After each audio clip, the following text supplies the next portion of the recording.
Boa noite. Boa noite. Temer revela estudos para aumentar o imposto de renda, mas o presidente da Câmara, Rodrigo Maia, avisa que os deputados não vão aprovar. A defesa de Temer pede ao Supremo para tirar Rodrigo Janot das investigações. O procurador-geral planeja nova acusação contra o presidente. Delação do ex-deputado Pedro Correia é aceita e pode ligar Lula a propinas. Condenado no mensalão e na Lava Jato, ele confessa detalhes do esquema na Petrobras. Mais 2 denúncias contra Sérgio Cabral, que já é réu 12 vezes. Suborno de empresas de ônibus passaria de 140 milhões de reais. Marcado o interrogatório da senadora Gleisi Hoffmann, presidente do PT. Ela e o marido, o ex-ministro Paulo Bernardo, são acusados de corrupção. Deputados e senadores tentam garantir dinheiro público para a campanha de 2018. Eles correm contra o tempo para aprovar um fundo oficial bilionário. O Jornal da Gazeta está no ar.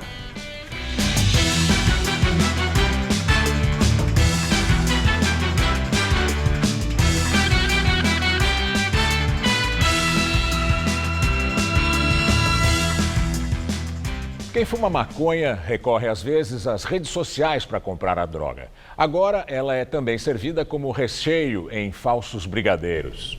E não é raro encontrar esse doce proibido em locais frequentados por jovens na noite paulistana. Este rapaz de 18 anos foi preso e vai responder por tráfico de drogas. O crime, produzir e vender brigadeiros recheados com maconha. A prisão em flagrante foi efetuada por policiais do GOI, o Grupo de Operações Especiais da Polícia Civil de São Paulo. Os 38 doces, embalados individualmente e decorados para despistar a polícia, foram apreendidos na Rua Augusta, na região central da cidade. Na rua famosa pela badalação, não é difícil encontrar todo tipo de entorpecentes. Esse barato do momento ganhou até um apelido, brisadeiro.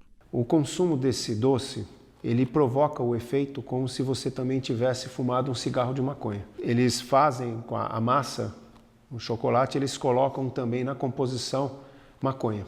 O rapaz confessou que ele próprio produzia os doces em casa, sozinho, para vender na Rua Augusta. Cada doce era vendido por R$5. Pessoas de bem que por ali estavam passando na Rua Augusta poderiam comprar esse doce pensando que realmente se tratava de um doce caseiro de brigadeiro e não um brigadeiro com maconha. Esse doce poderia até ser servido para uma criança. Na internet, a venda dos brigadeiros com maconha acontece livremente. Uma página foi criada em uma rede social só para esta finalidade. Entre vários tipos de chocolate, tem até ovo de Páscoa e equipe uniformizada. Uma das suspeitas da polícia é que as pessoas estão procurando este tipo de brigadeiro para poder consumir maconha sem fumaça, sem cheiro e, portanto, sem levantar suspeitas. Outra possibilidade é que o doce seja apenas uma maneira inusitada para o consumo recreativo da planta. Este professor explica que o efeito da maconha ingerida é mais duradouro que quando fumada. Enquanto fumar a maconha, em 10 minutos a pessoa tem efeito e 15 minutos já não tem mais, a ingestão vai levar de 30 minutos a 2 horas para começar a ter o efeito, 4 a 6 horas a pessoa ainda está sob o efeito da maconha. E é justamente pelo efeito prolongado que ele faz um alerta. O consumo excessivo desses tipos de doce pode trazer graves problemas de saúde. Muitas vezes a pessoa vai ingerindo quantidades maiores porque não demora para fazer efeito, a pessoa não percebe e ela passa logo desse efeito excitatório, chegando a um efeito depressor. E esse efeito depressor ele pode levar o indivíduo ao óbito. A Prefeitura de São Paulo entregou os últimos apartamentos para as famílias removidas da antiga favela do Jardim Edite, na Zona Sul.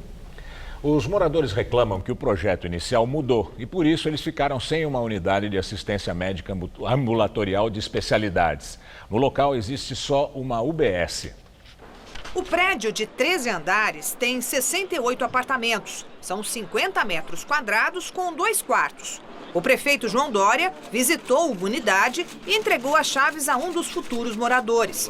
O edifício foi construído para abrigar o restante das famílias da antiga favela que havia no local. A maior parte, 250, já vive no conjunto habitacional que fica ao lado, concluído em 2013. Os novos apartamentos serão entregues com chuveiro elétrico, geladeira e fogão, segundo o prefeito, presente da construtora que tocou a obra. O conjunto faz parte do projeto Operação Urbana Água Espraiada e foi iniciado em 2011, ainda na gestão de Gilberto Kassab. No ano passado, a Defensoria Pública do Estado acusou a Prefeitura de não cumprir o acordo judicial que determinava a construção de uma AMA Especialidades. No local já funcionam uma creche e uma UBS. Em setembro do ano passado, a Justiça chegou a determinar a suspensão da obra do prédio até que a Prefeitura apresentasse um novo estudo. A ordem era incluir no projeto, além da unidade básica, também um ambulatório de especialidades. A gestão Dória informou que um anexo com 4 salas para exames e médicos especialistas foi construído nos fundos da UBS, mas não permitiu que a nossa equipe gravasse imagens. Segundo a coordenadora da Regional de Saúde, a obra concluída na semana passada faz parte de um novo acordo com a Defensoria Pública. Tem alguma previsão de quando ele vai funcionar? Não, a previsão ainda a gente não tem, a gente está em fase de estudo das necessidades do território, juntamente com o Conselho Gestor da unidade. Para os moradores que acompanharam o projeto, a solução não foi a esperada.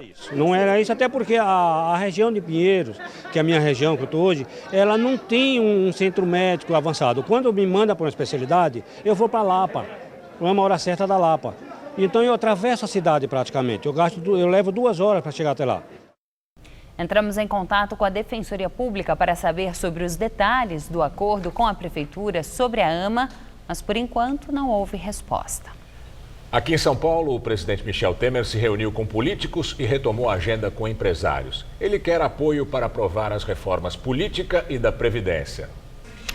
Pela manhã, Temer participou junto com o presidente da Câmara, Rodrigo Maia, do DEM, e o governador de São Paulo, Geraldo Alckmin, do PSDB, de um evento na FenaBrave.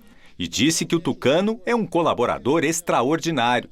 E voltou a destacar que quer colocar o país nos trilhos para o sucessor. Para que quem chegar, governador, em 2018, possa apanhar a locomotiva e caminhar com toda a naturalidade. O encontro dos dois acontece um dia depois de o presidente se reunir com o prefeito de São Paulo, João Dória, afilhado político do governador e também possível candidato à presidência. Na ocasião, Temer cobriu de elogios Dória. Confirmado neste evento, Alckmin não compareceu. Ele é a favor do desembarque do PSDB do governo. Boa parte do partido votou pela investigação por corrupção passiva contra Temer na semana passada.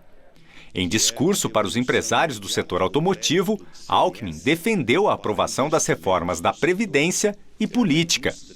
Quero também aqui dizer ao presidente Temer e ao presidente da Câmara, o Rodrigo Maia, que contem conosco. Está no emblema de São Paulo, Pro Brasília Fiat Eximia. Pelo Brasil, faça-se o máximo. Contem conosco para a gente ajudar em todas as reformas. Temer confirmou que há estudos sendo feitos para o aumento da alíquota do imposto de renda para pessoas físicas, mas que não há nada definido. A mudança alcançaria um universo de pouco mais de 1 milhão de contribuintes. No entanto, o presidente da Câmara, Rodrigo Maia, afirmou que a medida não passa se for analisada na casa e ressaltou que o Brasil não aguenta mais pagar impostos. Na parte da tarde, Temer permaneceu em São Paulo e participou de um evento aqui na sede do Sindicato da Habitação, onde lançou uma nova linha de crédito da Caixa Econômica Federal para empresários que querem investir em loteamentos urbanos para a construção de moradias. No seu discurso, Temer acabou antecipando uma informação que será detalhada apenas na quinta-feira, que é a distribuição dos dividendos do FGTS para os trabalhadores. O presidente brincou com a situação. Mas faz de conta que nem ouviu, ninguém conta para a imprensa. Que na quinta-feira nós vamos anunciar 7 bilhões do Fundo de Garantia para os trabalhadores brasileiros, fruto de uma nova remuneração para o Fundo de Garantia, não é verdade? Depois, o presidente da Caixa, Gilberto Occhi, explicou um pouco melhor como será feita essa distribuição dos lucros referentes ao ano passado. A regra que está lá na medida provisória ou na lei, que já se transformou em lei, é que 50% do lucro líquido do Fundo de Garantia será distribuído a todos os trabalhadores que têm conta até o dia 31 de dezembro do ano anterior. A Receita Federal liberou hoje a consulta ao terceiro lote de restituições do Imposto de Renda de Pessoas Físicas 2017. As restituições residuais de 2008 a 2016 também podem ser verificadas. Para consultar, basta acessar o site receita.fazenda.gov.br ou ligar para o número 146. Ao todo vão ser pagos mais de 2 bilhões e 800 milhões de reais para cerca de 2 milhões de contribuintes. Os depósitos vão ser feitos no próximo dia 15. E agora o comentário de Josias de Souza, direto de Brasília. Ele fala sobre a ameaça do governo Temer de aumentar impostos. Ao admitir a existência de estudos para aumentar mais impostos, entre eles o imposto de renda, Michel Temer fez uma opção preferencial pelo escárnio. Para salvar o próprio mandato, Temer escancarou os cofres públicos, franqueando-os aos interesses mais inconfessáveis. Produziu 2 vítimas. Primeiro, assassinou o discurso de austeridade que justificava sua presidência. Agora, quer esfolar os contribuintes. No alvorecer do seu governo tampão, Temer prometeu responsabilidade fiscal e prosperidade econômica. Antes da delação da JBS, gastou baldes de saliva para alardear que a economia estava nos trilhos. Sua equipe econômica chegou a prever um crescimento de 2% para 2017. Tudo lorota. Se o PIB ficar no 0 a 0, será um grande feito. Temer não realizou as privatizações que prometeu. Sem a reforma da Previdência, seu teto de gastos estourou. Acusado de corrupto pela Procuradoria, o presidente reativou a aliança com o atraso, que sonha diariamente com o estancamento da sangria da Lava Jato. Prevalecendo os estudos do governo, o brasileiro pagará mais impostos e continuará financiando a corrupção que faz com que a sociedade receba menos serviços. Definitivamente, o escárnio é a única indústria que prospera no Brasil. Boa noite. O ministro Edson Fachin, relator da Lava Jato no Supremo, retirou do juiz Sérgio Moro as delações sobre a cervejaria Petrópolis. Os depoimentos dos executivos da Odebrecht, que dão detalhes sobre o caso, foram trazidos para a Justiça Federal de São Paulo. Eles disseram ao Ministério Público que a Odebrecht e a cervejaria participaram de um esquema que pagou 100 milhões de dólares em propinas para políticos e Caixa 2 de campanhas eleitorais. Os fatos narrados pelos executivos teriam ocorrido em São Paulo e, por isso, Fachin determinou a mudança de Curitiba para a Justiça Paulista. A delação do deputado cassado Pedro Correia, do Partido Progressista, foi homologada pelo ministro Edson Fachin, o relator da Lava Jato no Supremo. Correia foi o primeiro político a fazer delação premiada. A delação de Pedro Correia foi assinada com a Procuradoria-Geral da República há cerca de 1 ano e meio, mas só foi validada pelo ministro Edson Fachin agora. No ano passado, o ministro Teori Zavascki, então relator da Lava Jato, pediu que ajustes fossem feitos no acordo. Os termos da colaboração continuam sob sigilo. Pedro Correia teve o mandato cassado por quebra de decoro parlamentar em 2006. Ele foi condenado no mensalão petista e estava em regime semiaberto. Voltou a ser preso pela Polícia Federal por causa das investigações da Operação Lava Jato em 2015. No esquema de corrupção da Petrobras, Correia já foi condenado a 20 anos e 7 meses de prisão, mas está em casa desde fevereiro por razões médicas. Em junho, Correia prestou depoimento ao juiz Sérgio Moro na ação em que o ex-presidente Lula é acusado de receber como propina um terreno onde deveria ser construída a nova sede do Instituto Lula e um imóvel vizinho ao apartamento dele, em São Bernardo do Campo. Na ocasião, Correia levou fotos onde aparece com Lula em reuniões que ocorreram no Palácio do Planalto. Os encontros foram, segundo Correia, para tratar pagamentos de propina aos parlamentares da base aliada para garantir o apoio ao governo. O ex-governador do Rio de Janeiro, Sérgio Cabral, foi denunciado mais 2 vezes pelo Ministério Público Federal. Se a Justiça aceitar as novas denúncias, o PMDBista passará a responder a 14 processos. Cabral está preso desde o final do ano passado. As denúncias partiram da Operação Ponto Final. Desdobramento da Operação Lava Jato, que investigou corrupção no sistema de transporte público do Rio de Janeiro, envolvendo a Federação das Empresas de Transportes de Passageiros, que reúne 10 sindicatos do setor. O ex-governador é investigado pelos crimes de corrupção passiva, lavagem de dinheiro contra o sistema financeiro e organização criminosa. Além de Cabral, outras 23 pessoas foram denunciadas.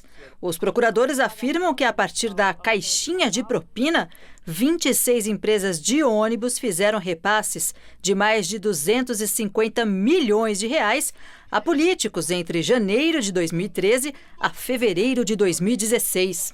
Segundo o MPF, Cabral recebeu quase 145 milhões de reais de propina entre julho de 2010 e outubro do ano passado para editar decretos e projetos de lei para favorecer o setor. Só o desconto de 50% no IPVA concedido em janeiro de 2014 pelo PMDBista às empresas de ônibus rendeu um bônus ilegal a Cabral de 13 milhões de reais. A Força-Tarefa da Lava Jato pediu que, junto com a condenação dos denunciados, a Justiça determine o bloqueio de pelo menos 520 milhões de reais para reparar os danos causados pela organização. O ex-governador foi preso em novembro do ano passado. Na Lava Jato, Cabral foi condenado pelo juiz Sérgio Moro a 14 anos e 2 meses de prisão por corrupção passiva e lavagem de dinheiro. Ele foi acusado de pedir e receber vantagem indevida no contrato de terraplanagem do complexo petroquímico do Rio. Em depoimento à Justiça, o ex-governador tem negado a cobrança de propinas. A primeira etapa da Operação Ponto Final, deflagrada em julho, resultou na prisão de importantes empresários de ônibus do Rio, entre eles o filho de Jacó Barata, conhecido como Rei do Ônibus. O Supremo Tribunal Federal marcou para o dia 28 próximo o depoimento da presidente do PT, senadora Gleisi Hoffmann, e também o marido dela, o ex-ministro Paulo Bernardo, no inquérito em que eles são acusados de receber doação ilegal de campanha. Gleisi Hoffmann e Paulo Bernardo são acusados de receber R$1 milhão para a campanha da senadora em 2010, como Caixa 2. A acusação foi feita pelo ex-diretor da Petrobras, Paulo Roberto da Costa, em acordo de delação premiada, em que o delator admitiu ter repassado o dinheiro à campanha da senadora por meio de um empresário, amigo do casal. Costa diz que usou os serviços do doleiro Alberto Youssef. O interrogatório da senadora e do marido dela foi marcado pelo ministro Edson Fachin, relator da ação penal, para o dia 28.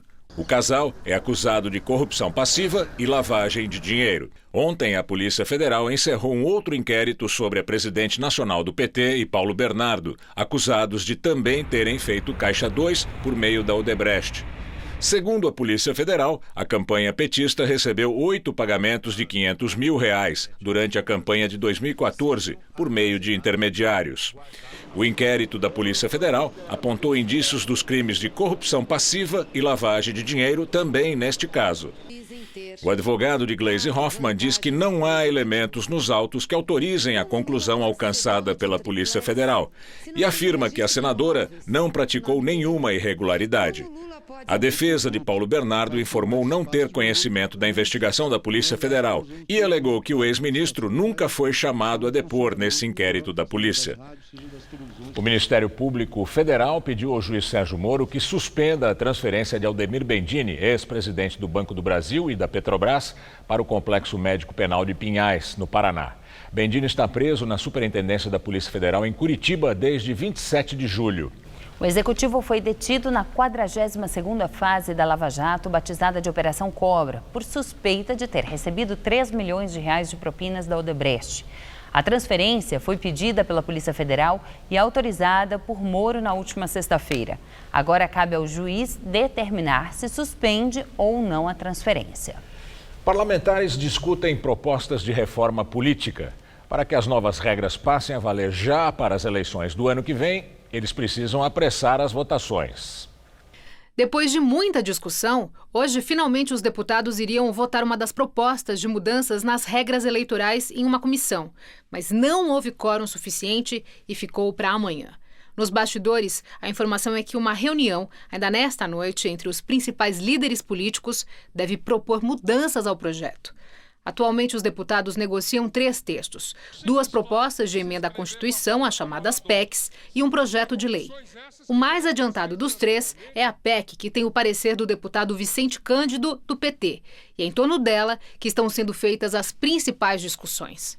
Apesar dessa proposta ter sido apresentada há 14 anos, agora os parlamentares têm pressa e estão unidos depois de semanas em bate-bocas por causa da denúncia contra o presidente Michel Temer. Mas tanto a oposição quanto o governo querem aprovar logo as mudanças nas regras eleitorais. E um dos principais pontos é a criação de um fundo bilionário para pagar campanhas nas eleições do ano que vem. Só que para mudar a Constituição, os deputados e os senadores vão precisar correr. Eles têm de aprovar o projeto até o dia 7 de outubro para que as novas regras valham já na disputa de 2018. Ou seja, o texto precisa passar em uma comissão e em 2 votações no plenário da Câmara e depois ainda ser aprovado em trâmites bem parecidos no Senado. Um caminho complexo para ser percorrido em menos de 2 meses. Desde 2015, as campanhas eleitorais não podem receber doações de empresas, que eram as grandes financiadoras. Sem elas, o chamado Fundo Especial de Financiamento da Democracia seria a salvação dos candidatos.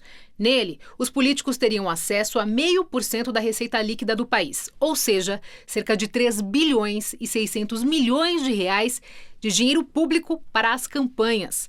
O valor seria reduzido à metade em 2020. Pela proposta, a verba será distribuída seguindo uma lógica de funções e partidos. 50% para cargos majoritários, presidente, governador e senador. 30% para campanhas de deputado federal, 20% para campanhas de deputado estadual e distrital. Depois, a divisão seria feita entre os partidos, proporcionalmente à presença no cenário político. Haverá também um limite de gastos nas campanhas, mesmo quando o candidato tiver dinheiro para arcar com mais custos. Na reforma política, há outros pontos em debate, como a alteração do sistema proporcional para algum tipo de sistema distrital, a extinção da figura do vice, o cargo deixaria de existir para presidente, governadores e prefeitos. Entre as outras propostas, há ainda a ideia de colocar fim às coligações eleitorais, o que atingiria em cheio os pequenos partidos. E a criação da cláusula de barreira, quando o partido não atingir o mínimo de votos necessários, o acesso ao fundo partidário e a propaganda de rádio e TV ficam restritas. E ainda a redução do número de candidatos, que poderá ser igual ao de vagas disponíveis. Hoje, cada partido apresenta até 3 vezes mais nomes do que a quantidade de postos. A defesa do presidente Michel Temer entrou no Supremo Tribunal Federal com um pedido de suspeição do Procurador-Geral da República, Rodrigo Janot, nas investigações que envolvem o presidente. O pedido foi divulgado pelo jornal Estado de São Paulo. Os advogados alegam que a atuação de Janot nos casos relacionados a Temer extrapolam os limites constitucionais. Se o pedido for aceito pelo STF, o atual chefe da Procuradoria-Geral da República fica impedido de atuar em casos que envolvam Michel Temer.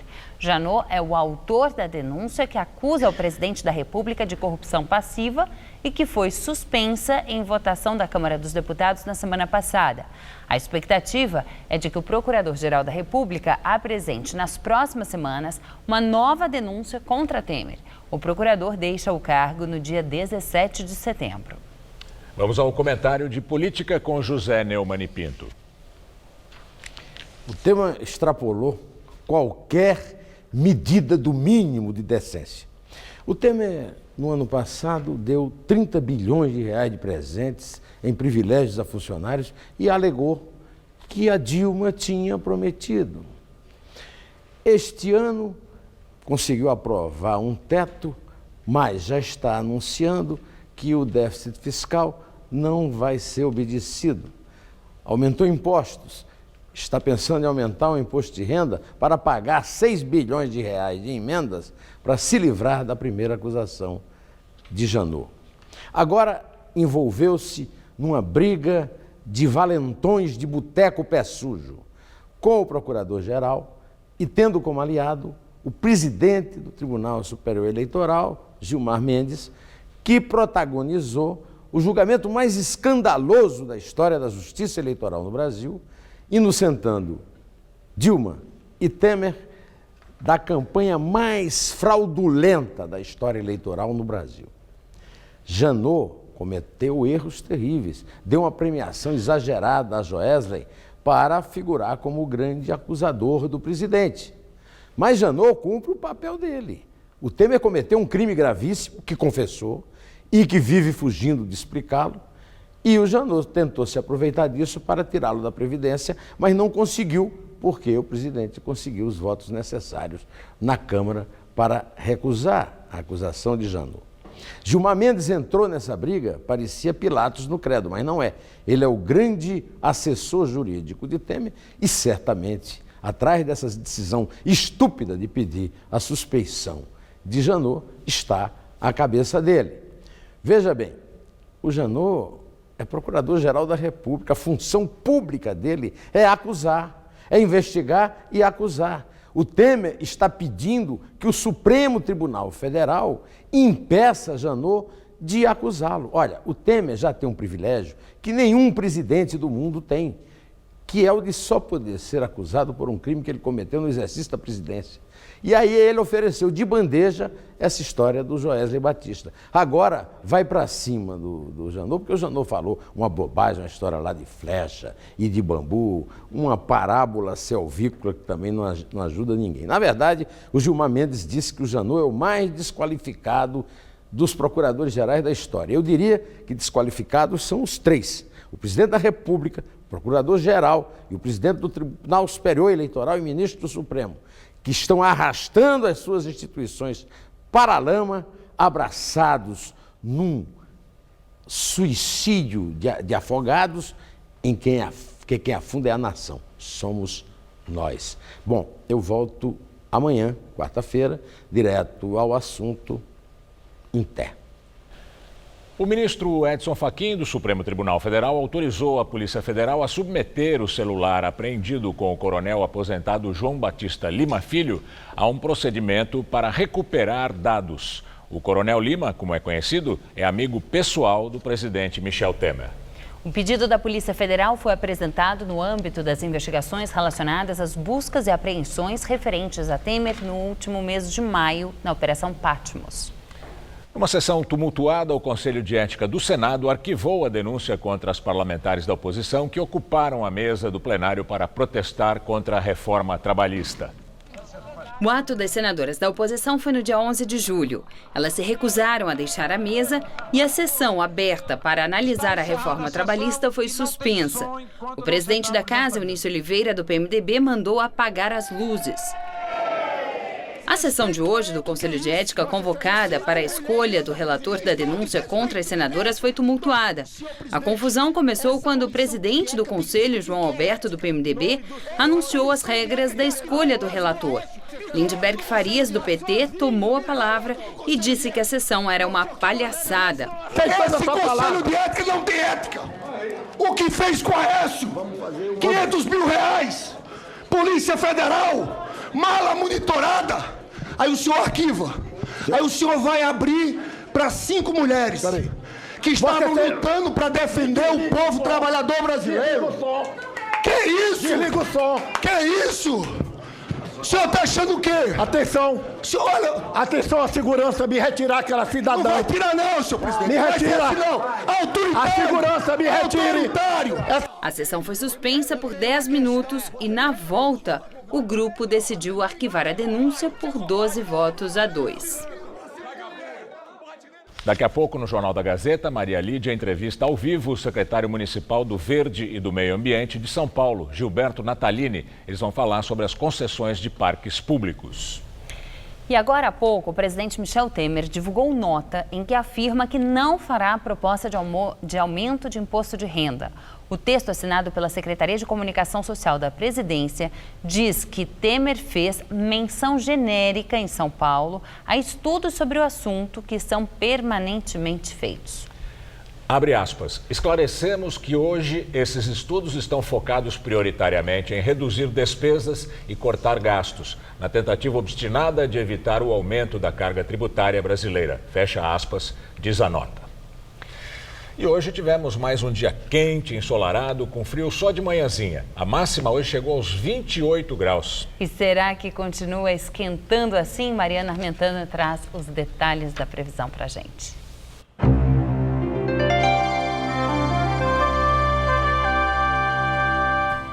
O tempo continua ensolarado e quente em quase todo o Brasil.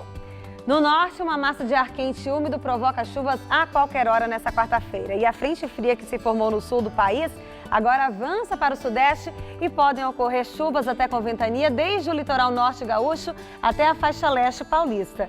Não vai ser uma chuva muito significativa não, mas ajuda a melhorar a qualidade do ar. E olha, a temperatura volta a cair no Rio Grande do Sul. Em Porto Alegre, chuvas passageiras ao longo do dia amanhã, com mínima de 12 e máxima só de 18 graus. Na capital sergipana também chove rápido e as temperaturas ficam entre 20 e 29 graus amanhã. No Rio de Janeiro, tempo firme, com máxima de até 36 graus, nada comparado com o calor que vai fazer em Cuiabá. Máxima por lá, na casa dos 40 graus amanhã. Para São Paulo, com o predomínio da massa de ar seco pelo interior, só há previsão de chuvas na faixa leste. Em todas as outras áreas paulistas, o sol vai brilhar forte e as temperaturas continuam disparando no período da tarde. Nem parece que é inverno. Faz até 34 graus amanhã em Presidente Prudente, 35 graus em Presidente Bernardes, 36 graus em Votuporanga, em São José do Rio Preto, máxima na casa dos 34 graus. E na faixa leste chega a fazer até 31 graus em Caraguatatuba, em São José do Rio Preto e também em Campinas. E a previsão também é de calor amanhã à tarde aqui na capital, viu? Nessa madrugada, mínima de 15, mas a máxima vai aos 29 graus à tarde amanhã. Já na quinta-feira, o tempo muda e a temperatura volta a cair. 14 graus de mínima e 21 graus de máxima. Aí na sexta continua fresquinho por aqui. Máxima prevista de 20 graus com sol entre muita nebulosidade. E esta é a última semana para visitar uma das mais importantes exposições do país. Na Oca, no Parque do Ibirapuera, Modos de Ver o Brasil traz mais de 750 obras que retratam momentos históricos do Brasil e da cidade de São Paulo. É na Oca, projetada por Oscar Niemeyer, em pleno Parque do Ibirapuera, que está um dos maiores acervos corporativos de obras de arte do país. A exposição, que comemora os 30 anos do Itaú Cultural, revela uma variedade de artistas, estilos e temas.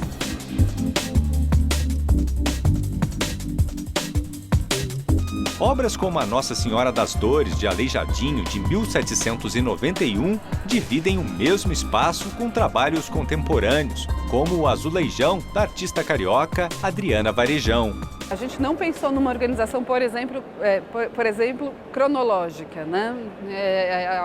A gente gostaria que o visitante se confrontasse com uma temporalidade diversa. A exposição Modos de Ver o Brasil ocupa os 4 andares aqui da Oca. São 750 obras originais da arte brasileira e que foram selecionadas de um acervo de mais de 15 mil peças que pertencem ao Instituto Itaú Cultural. E a cidade de São Paulo ganhou um espaço especial aqui na mostra, com obras que nos levam a fazer uma viagem no tempo. Que tal conhecer o Largo de São Francisco em 1862, na visão de Militão Augusto de Azevedo, um dos mais importantes fotógrafos brasileiros do século XIX? A imagem também foi reproduzida em grãos de café na obra de Vicky Muniz. Aqui, a Semana de Arte Moderna de 1922 é representada pela obra de Tarsila do Amaral, com o retrato do cronista Luiz Martins, com quem foi casada. Na tela, O Violeiro na Janela, de 1889, a arte do paulista Almeida Júnior. Ele foi um dos pioneiros na temática regionalista brasileira, em que retrata principalmente aspectos do interior de São Paulo. E para quem não tem medo de altura, o artista Rubens Mano apresenta a contemplação suspensa. Numa tela vertical, o espectador acompanha um percurso de helicóptero que cruza a cidade de norte a sul. Há também muitas esculturas. Esta é uma versão em menor escala dos cavalos do Monumento às Bandeiras, de Vitor Brecheret. Esta outra também chama a atenção. Ela é de autoria do português Ascânio Monteiro e tem mais de 5 metros de altura. A obra é idêntica à que ficou exposta na Praça da Sé até 1989, mas foi retirada para manutenção e desapareceu. No fim da exposição, a escultura será doada à cidade. A arte faz bem, a arte faz muito bem, né? Recomendo muito. É isso que está precisando, viu, no nosso país. Aprender, ler as histórias, né, que ninguém sabe.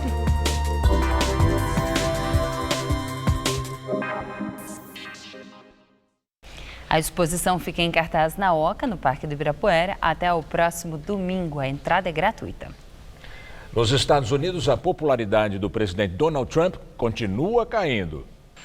Segundo pesquisa da rede de TV CNN, 56% dos americanos reprovam a administração republicana de Trump. A pesquisa ainda mostra que 3 em cada 4 pessoas não confiam na maioria das informações divulgadas pela Casa Branca e não acreditam no que é divulgado por Trump ou seus porta-vozes. Japão e Estados Unidos acreditam que a Coreia do Norte já tem capacidade de carregar bombas atômicas em seus mísseis. As conclusões de especialistas dos 2 países foram divulgadas hoje pelo jornal americano The Washington Post. Segundo eles, a capacidade nuclear dos mísseis balísticos intercontinentais aumenta a ameaça norte-coreana.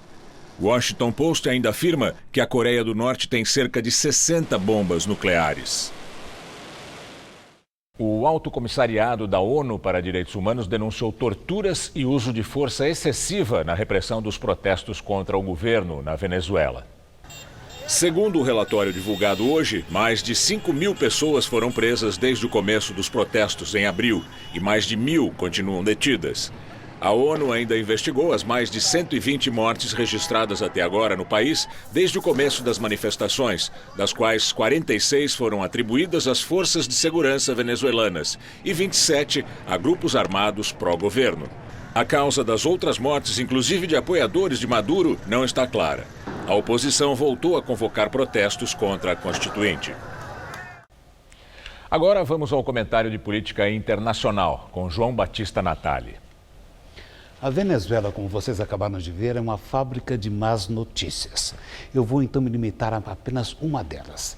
A ditadura de Nicolás Maduro desativou durante a madrugada de hoje todo o sistema de comunicação interna do Ministério Público. Deixaram de funcionar a página inicial, contas no Twitter e de e-mails. Foi uma forma de punir a equipe de procuradores reunida em torno da procuradora-geral Luísa Ortega Dias. Ela foi destituída ontem pela constituinte ilegítima que os bolivarianos inventaram para oficializar o regime de exceção. Vamos recapitular. O Ministério Público havia sido aparelhado pelo finado Hugo Chávez. Só que restava um pingo de dignidade aos procuradores. Luiz Ortega se revoltou este ano quando Maduro tentou transferir para o Tribunal Superior de Justiça as atribuições da Assembleia Nacional, aquela que foi eleita há quase 2 anos e onde a oposição tem a maioria. O Tribunal Superior de Justiça é um tribunal de faz de conta. Ele faz aquilo que a ditadura manda. Luiz Ortega declarou que não aceita a destituição. Ela afirmou que é vítima de um novo assalto do governo às instituições. Os computadores que ela tinha à disposição deixaram de funcionar. O Ministério Público contabilizava os mortos e as prisões nas manifestações da oposição. Era uma espécie de agência de notícias que os jornalistas, as embaixadas estrangeiras e os democratas utilizavam para saber diariamente o tamanho da arbitrariedade e da violência do governo Maduro. Maduro é discípulo dos grandes mestres da tirania. Hitler e Stalin sabiam que o que não era noticiado era como se não existisse. Por isso, os dois tomaram de assalto o judiciário e controlaram a mídia. É justamente o que a Venezuela está fazendo. Mas esse tipo de decisão acaba tendo um troco. Os que defendem as liberdades políticas se sentem mais motivados a prosseguir nessa luta, que vai acabar mal para a ditadura, nem que seja com guerra civil. É assim que o mundo gira. Boa noite. Hoje é o Dia Mundial do Pedestre e para lembrar os direitos e os cuidados nas ruas, um super-herói diferente invadiu a cidade de São Paulo. Não é um pássaro nem avião, é o Superando, um herói cuja missão é ajudar pedestres a superarem o desafio de andar pela cidade. Olha, meu amigo, a gente chega a ver uma faixa bonitinha no lugar certo, mas ao chegar aqui na esquininha, nos deparamos com a ausência da rampa de acessibilidade. Cadeirante aqui? Cadeirante, carrinho de bebê. Se eu tô com uma mala, com carrinho de compra saindo de uma feira, como é que faz? Ele não revela a identidade, faz questão de manter o anonimato por trás da máscara e do uniforme excêntrico. Eu acho super importante, porque Na realidade, o pedestre é sempre desvalorizado na cidade, né? Sempre a prioridade é o carro, e a gente que anda muito a pé, a gente percebe que está sempre, é o mais frágil e está sempre por último, né? na cadeia de prioridades da cidade, né? Mas olha que nem com super-herói tá dando para se salvar diante de tanto desrespeito nesse Dia Mundial do Pedestre. Às vezes você está em alguns lugares, o pessoal acaba abusando, passando no sinal vermelho. Eu já fui atropelado, né? No canto da rua, assim, andando no canto, porque não se dá para andar nas calçadas de São Paulo. De acordo com a prefeitura, 31% dos paulistanos têm na caminhada o seu principal meio de locomoção pela cidade. É quase um terço. Em junho desse ano, foi aprovado na Câmara de Vereadores o Estatuto do Pedestre. O objetivo da nova lei é investir mais na reforma e iluminação de calçadas, por exemplo. Para isso, a medida prevê a utilização de pelo menos um terço dos recursos vindos do Fundurb, o Fundo de Desenvolvimento Urbano do município. A quantia disponível para o fundo será definida junto com o orçamento para o ano que vem. Aumentar o tempo de travessia é outro objetivo do Estatuto, que está na fase de regulamentação e deve ficar pronto até o fim do ano. Multas e fiscalização específica só a partir do ano que vem. Este foi o tema de um debate promovido por entidades ligadas ao assunto. O autor do estatuto é o vereador José Polici Neto, do PSD. A gente não pode viver numa cidade que, além de não respeitar os pedestres, está matando os pedestres. Esse é o sistema de circulação mais barato, mais eficiente, e a gente perder vidas, porque a gente não tem um semáforo funcionando direito, um tempo de travessia adequado, uma calçada que proteja esse pedestre, esse cidadão universal, é um grande equívoco. De acordo com números do Infociga do governo de São Paulo, só no primeiro semestre do ano, em todo o estado, 729 pedestres morreram atropelados. Um crescimento de 7,2% em relação ao mesmo período do ano passado. Agora as notícias do esporte com Juliana Verbonen e Celso Cardoso. Depois do esporte, Maria Lídia entrevista ao vivo o secretário municipal do Verde e do Meio Ambiente de São Paulo, Gilberto Natalini. Líder do Brasileirão com 47 pontos, o Corinthians está no limite das capacidades físicas de alguns atletas, não é isso, Celso? Boa noite. Boa noite, Juliana. Pois é, campeão simbólico no primeiro turno, o Corinthians tem 19 jogos invictos no Brasileirão. Na temporada são 34 partidas sem nenhuma derrota. Com essa campanha, natural que alguns jogadores estejam mais cansados. E é isso que a comissão técnica está trabalhando nessa semana para não deixar a liderança escapar por entre os dedos. Um time invicto na temporada, em grande parte graças ao ótimo trabalho do técnico Fábio Carille. Uma equipe que também está literalmente voando em campo. Aí entra em cena o trabalho destes dois profissionais. O preparador físico Valmir Cruz e o fisiologista Fedato, que estão felizes da vida. Terão 2 semanas exclusivas para descanso e treinamentos. Nós tivemos praticamente um mês, 10 jogos, né? Então com viagens o desgaste é muito grande. A gente tem colocado eles para recuperar essa parte muscular. Essa sequência de jogos que a gente teve, o acúmulo de minutagem, né, de treinos e jogos é muito grande. E esse acúmulo muito grande, a consequência dele é queda de rendimento e risco maior de lesão.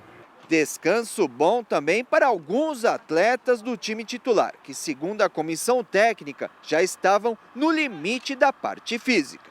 O Arana, o Maicon, o Gabriel, o próprio Jô, né? São jogadores que atuaram, Balbuena, jogadores que atuaram muito nessa temporada. Nós fechamos agora 50 jogos no jogo contra o Sport.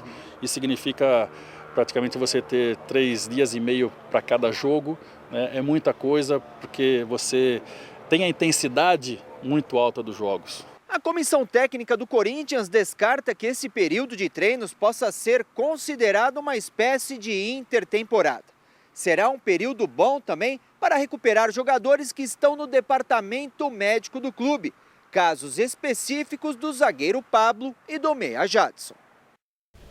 Tudo conspira aí com o Corinthians, né? Pois é, né? Enquanto tem um monte de gente, os concorrentes ao título estão aí brigando por Libertadores, por Copa Sul-Americana, Copa do Brasil. O Corinthians está aí uma folga de 2 semanas, que é coisa rara no calendário.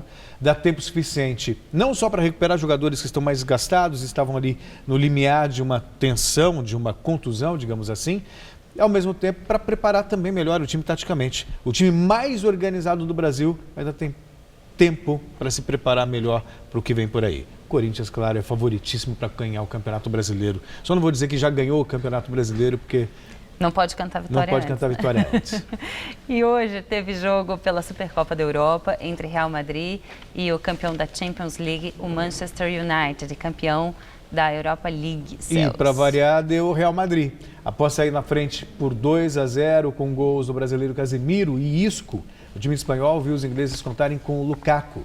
Mas com isso, Real campeão 2, Manchester United vice 1. Mais um título para o time de Cristiano Ronaldo, o atual número 1 do mundo. Portanto, que mostra essa força do Real Madrid, assim como também é muito forte o Barcelona. Resta saber se o Paris Saint-Germain do Neymar vai conseguir também chegar nesse mesmo nível, né? Tem a maior transação da história do futebol. Mas até aí chegar a nível de Real Madrid e Barcelona, tem que correr muito.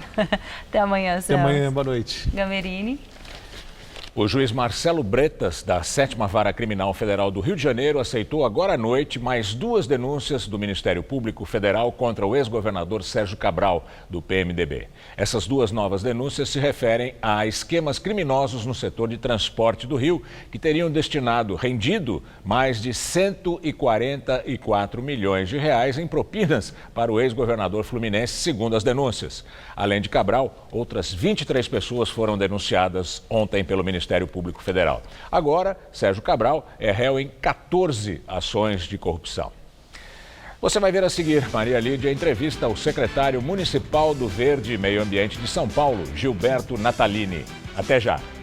Na entrevista do dia com Maria Lídia Flandoli, os esforços pela conquista de novos parques para São Paulo. O Jornal da Gazeta recebe o secretário municipal do Verde e do Meio Ambiente de São Paulo, Gilberto Natalini, vereador licenciado eleito pelo Partido Verde. Eu agradeço muito, secretário, estar conosco nessa fase que só se fala de parque em São Paulo. E muito bem recebido por arquitetos, urbanistas, a ideia de mais área verde na nossa cidade. João Dória, em campanha, gerou uma expectativa que ele iria passar para o setor privado a gestão dos parques de São Paulo. Acha que ele vai conseguir? São mais de 100. É verdade, 107. 107. Boa noite a você, Maria Lídia, boa noite aos telespectadores do Jornal da Gazeta. Obrigado pelo convite. De fato, foi programa de campanha do prefeito João Dória concessionar parques em São Paulo, concessionar para a iniciativa privada ou para entidades da sociedade civil, OCIPs, associações de representativas. E essa campanha que ele fez, depois que ganhou a eleição, ele deu continuidade à proposta. Então, tem na Câmara Municipal um projeto de lei que propõe a concessão dos parques de São Paulo. A concessão não é privatização, Sim. Não é privatizar o parque. O ingresso dos parques continuarão gratuitos. O parque é público. A gestão do parque é que pode ser feita por uma entidade ou empresarial ou uma entidade associativa. Bom, agora vamos falar daquilo que já está em andamento, né? E chamando muita atenção agora, o futuro Parque Campo de Marte. Michel Temer veio aí, cheio de mesuras lá, com João Dória, aquela coisa toda, e eles fecharam um acordo, transferindo uma área daquele aeroporto do Campo de Marte para se transformar no Parque do Campo de Marte. Isso foi a largada para um novo parque em São Paulo? Nós já inauguramos um parque esse ano em São Paulo, na gestão do João Dória, que é o Parque do Chuvisco, lá na Avenida Roberto Marinho. E estamos no encaminhamento de entregar outros parques. Nós estamos para reabrir o Parque Orlando Vilas Boas, estamos vamos cercar o Parque dos Búfalos, lá no extremo sul, e o Parque Augusta entrou numa tratativa muito positiva, uma coisa de 30 anos, a gente tem toda a chance de entregar o Parque Augusta, e o Campo de Marte é uma pendenga, Maria Lídia, de 60 anos entre a União e o município.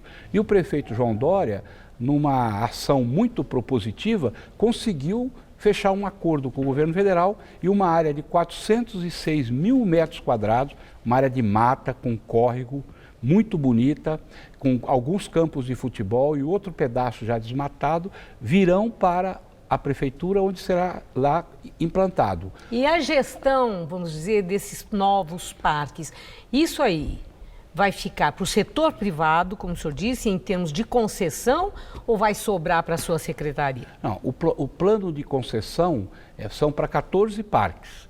E cada um desses 14 parques pode abarcar outros 3 ou 4 parques. Quem concessionar vai pegar não só o filé mignon, também vai pegar parques de periferia. O Parque Augusta, a proposta é a administração direta da prefeitura com a adoção do parque pelas empresas que vão construir o Parque Augusta. As empresas que hoje são as donas do terreno e vão construir... As empreiteiras grandes, né, construtoras. São as incorporadoras, né? Elas vão construir e vão depois ajudar a adotar o parque por 2 anos. O Campo de Marte, nós não temos ainda um modelo porque está muito no começo. E cronograma tem para o Campo de Marte? Já tem? Não, o cronograma agora foi assinado o protocolo entre o governo federal e o prefeito. Aproximadamente 90 dias para eles fazerem a concessão da área, para a gente pegar a chave da área. E em seguida, nesses 90 dias, nós vamos fazer o projeto de implantação do parque. Deve ser um parque contemplativo e esportivo. E ao lado do parque, Maria Lídia, vai ter o Museu da Aviação ali, em São Paulo. É uma coisa muito bonita. Bom, o projeto é lindo, é pretensioso. Agora, é claro que todo mundo que está nos assistindo quer saber, né, quando que nós teremos esse parque, né, para poder usufruir. O Parque do Campo de Marte.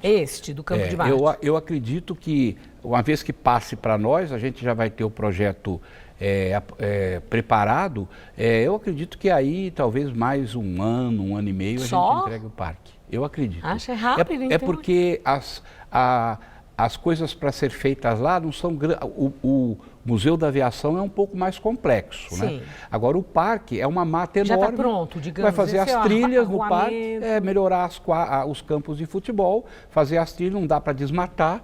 Vai ser um parque contemplativo, com fauna e tal. São 400 mil metros de mata nativa. Bom, agora o Augusta, que é polêmico, como o senhor mesmo disse, um debate que vem aí, 30 anos, né? 3 décadas. Mas, e também... houve avanços, é inegável, chegou num ponto essa troca, essa permuta de terrenos da Marginal para esse pulmão verde no centro de São Paulo, que foi muito bem recebido por arquitetos urbanistas, mas o Ministério Público já olhou com o olho torto, já entende que a contrapartida, a cidade não está levando vantagem, quer que seja revisto para que seja um negócio mais equitativo e equilibrado na contrapartida para o município de São Paulo. E a Câmara Municipal, ela não está se mostrando muito amistosa com esses projetos de privatização do João Dória. E o Dória diz que entrega até o fim do ano que vem o Parque Augusta. O senhor acha mesmo que vai dar? Eu acho que vai dar. O processo de acordo está muito avançado. O acordo está sendo feito entre a Prefeitura, o Prefeito, o Ministério Público, os promotores, as empresas, os donos das empresas, das incorporadoras e a Justiça, porque tem um processo judicial enorme. Teve uma audiência 3, 4 dias atrás que a juíza foi muito simpática. Tanto essa troca dos terrenos ela vai ser tão justa, porque vão ter 4 peritos. Mas tem uma coisa aí, secretário, até para encerrar a nossa entrevista, mas é bom que o senhor esclareça. Tem muita gente aí também envolvendo o Ministério Público, criticando como é que foi feito um acordo se os valores das áreas não estão ainda estabelecidos. Os peritos vão fazer os valores. Sim, mas já fez o acordo sem ter valor? Não. O acordo é do encaminhamento da troca. Esse é o grande acordo. Em vez de disputar na justiça, senta numa mesa e entra numa conversa. Foi o que foi feito. O cálculo da troca vai ser feito pelo perito da Prefeitura, perito das empresas, o perito do Ministério Público e o perito da juíza. Não tem como um enganar o outro. Vai ser muito justo, porque é muita gente olhando e fiscalizando. Está caminhando bem, Maria Lídia. Bom, eu vejo Nós já temos até o projeto preliminar do Parque Augusto, que nós pegamos 5 projetos da comunidade, compilamos num projeto único. É lindíssimo, vai ser um parque lindíssimo. Eu queria convidar você e todos a visitarem dentro de alguns meses o Parque Augusto implantado, se Deus quiser. Eu vejo o senhor muito animado e espero realmente que isso tudo se concretize, esse seu envolvimento com a questão do verde na cidade de São Paulo, e volte aqui no Jornal da Gazeta para nós falarmos sobre a abertura do parque para a população de São Paulo. Muito obrigada. Eu que agradeço. Uma boa noite. Para você também. Gamberini. O Jornal da Gazeta termina aqui. Essas foram nossas principais notícias. Depois de boatos, o presidente Temer diz que não vai aumentar o imposto de renda. Mais cedo, o presidente da Câmara, Rodrigo Maia, já havia afirmado que os deputados não aprovariam o aumento. A defesa de Temer pede ao Supremo para tirar Rodrigo Janot das investigações. O procurador-geral planeja nova acusação contra o presidente. Delação do ex-deputado Pedro Correia é aceita e pode ligar Lula a propinas. Condenado no Mensalão e na Lava Jato, ele confessa detalhes do esquema na Petrobras. Mais 2 denúncias contra Sérgio Cabral, que agora já é réu 14 vezes. Suborno de empresas de ônibus passaria de 140 milhões de reais. Marcado o interrogatório da senadora Gleisi Hoffmann, presidente do PT. Ela e o marido, o ex-ministro Paulo Bernardo, são acusados de corrupção. A edição de hoje pode ser vista no site do Jornal da Gazeta. Eu te espero daqui a pouco em nossa edição das 10. Até daqui a pouco. Boa noite e até amanhã.